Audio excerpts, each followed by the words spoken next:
అంశాలపై తెలుగు రాష్ట్రాల్లో హాట్గా నడుస్తున్న పాలిటిక్స్ అలాగే జాతీయ రాజకీయ పరిణామాలపై సమగ్ర విశ్లేషణ అందించే నమస్తే నాగేశ్వర్ కార్యక్రమానికి స్వాగతం. ప్రొఫెసర్ నాగేశ్వర్ గారు మనతో ఉన్నారు.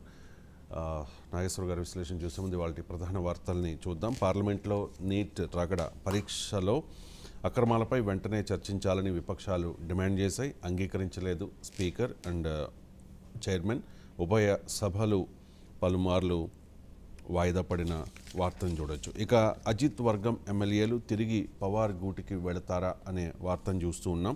సంప్రదింపులు జరుపుతోన్న 22 మంది ఎమ్మెల్యేలు, వారిలో 12 మందిని చేర్చుకునే అవకాశం కనిపిస్తోంది. మహారాష్ట్ర అసెంబ్లీ ఎన్నికల వేళ కీలక పరిణామం. మహారాష్ట్రలో శాసనసభ ఎన్నికలు సమీపిస్తోన్న వేళ మరో రాజకీయ కుదుపు సంభవించే సంకేతాలు కనిపిస్తూ ఉన్నాయి. నేషనలిస్ట్ కాంగ్రెస్ పార్టీ అంటే అజిత్ పవార్ వర్గం, ఆ వర్గానికి చెందిన చాలామంది ఎమ్మెల్యేలు తిరిగి శరద్ పవార్ శిబిరంలో చేరేందుకు ఆసక్తి చూపిస్తూ ఉన్నారనే ప్రచారం జరుగుతోంది. ఇక పోలవరం విధ్వంసం, వేల కోట్ల నష్టం, ప్రాజెక్ట్ అంచనాలకు మించి దెబ్బతింది.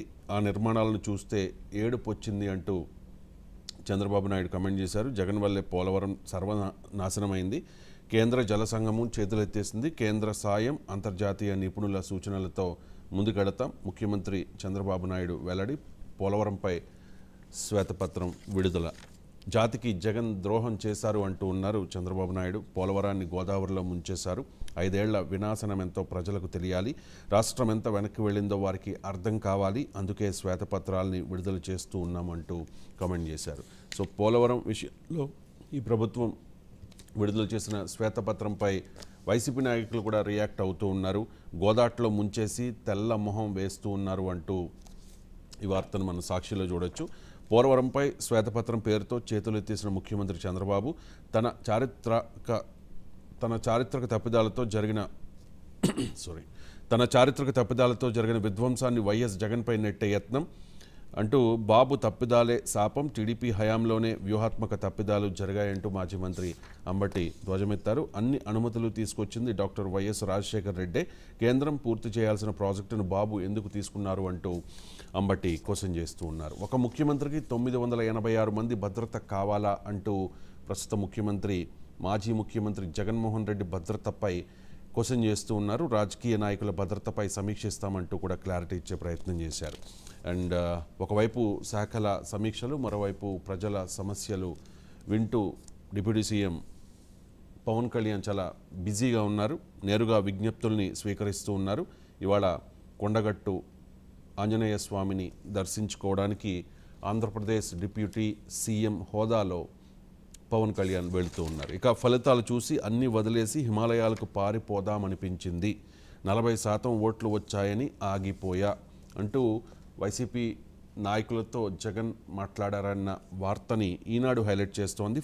ఫలితాలు చూశాక షాక్ అయ్యా, ఇదేంటి ఇంత చేస్తే ఈ రిజల్ట్ ఏంటి, అసలు అన్నీ వదిలేసి హిమాలయాలకు వెళ్ళిపోదామనిపించింది అంటూ మాజీ ముఖ్యమంత్రి వైసీపీ అధినేత జగన్ చేసిన వ్యాఖ్యలు. గత వారం నిర్వహించిన సమావేశంలో జగన్ చేసిన ఈ వ్యాఖ్యలు ఆలస్యంగా బయటకు వచ్చాయి అంటూ ఈ వార్తను ప్రత్యేకంగా ఈనాడు హైలైట్ చేస్తోంది. ఇక వైఎస్ఆర్ కాంగ్రెస్ పార్టీకి అలీ రాజీనామా చేశారు. ఇకపై ఏ పార్టీతోనూ సంబంధం ఉండదని కూడా ప్రకటించారు. రాజకీయాలకు గుడ్ బై చెబుతున్నట్లుగా స్పష్టం చేశారు. ఇంటింటా నైపుణ్య గణన, ఆన్లైన్ యాప్ ద్వారా ప్రతి ఒక్కరి విద్యార్హతలు, నైపుణ్య వివరాల సేకరణ, కంపెనీల అవసరాల ఆధారంగా శిక్షణ, గ్రామ వార్డు సచివాలయాల సిబ్బందితో సర్వేకు ఏపీ ప్రభుత్వం కసరత్తు ప్రారంభించింది. ఇక కాంగ్రెస్ ఎమ్మెల్యేలకే మంత్రి పదవులు ఉంటాయి అంటూ ఉన్నారు రేవంత్.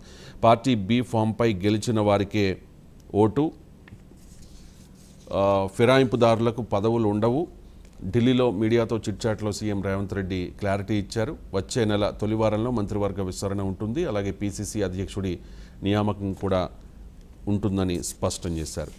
ఇక విలీనం దాకా చేరికలు, 26 మంది బీఆర్ఎస్ ఎమ్మెల్యేలు కాంగ్రెస్లో చేరగానే బీఆర్ఎస్ ఎల్పీ కాంగ్రెస్లో విలీనం. గతంలో కేసీఆర్ అమలు చేశారు ఇదే వ్యూహం. ఈ వ్యూహంతోనే కాంగ్రెస్ కార్యాచరణ ప్రారంభించింది. హైకమాండ్ను ఈ విషయంలో సీఎం రేవంత్ రెడ్డి ఒప్పించిందన్న వార్తను ఆంధ్రజ్యోతిలో చూడొచ్చు. ఇక విరామం ఇస్తూ ఒక్కొక్కరిని చేర్చుకుంటూ చేరికలపై కాంగ్రెస్ అనుసరిస్తోన్న విధానం ఇది.